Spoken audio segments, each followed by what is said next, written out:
Шинэ эсэл эхэллээ. Тоя хүүхдүүдийн академи нь 4-өөс 14 насны хүүхдүүдэд зориулсан USM-аас олон улсын хөтөлбөрийн дагуу танхимын Соробан Сампан баруун тарих хөгжүүлэх сургалтанда 16 дахь эсэлтээ авч эхэллээ. Соробан Сампангаар хичээснээр хүүхдийн тань баруун зүг тарихыг тэмцэж хамрагдаж, ой тогтоол сайжирч цээжээр бодох, өсөөлөн бодох чадварыг нэмэгдүүлэхээс гадна төвчээрт анхаарлаа төвлөрүүлэх чадвартай болно. Манай хамт олон сурагчид 2021 оныг амжилт бүтээлээр дүүрэн өгсөн бөгөөд Монголдо анхны онлайн чэт зохион байгуулан Улаанбаатар хот хөдөө орнуудаас нийт 200 гаруй хүүхдүүд оролцож шалгарсан хүүхдүүд маань олон улсын 17 мянган гаруй хүүхдүүд оролцсон онлайн тэмцээнд өнөмтгөө амжилт үзүүлэн 40 сурагч шагнал байранд шалгарлаа.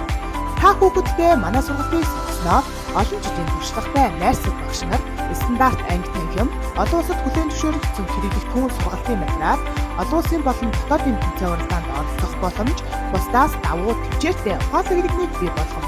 Бидэнтэй холбогдохоос 7610 46 5. Тоя хичээл зүтгэлээр өрөөлөө бүтээн.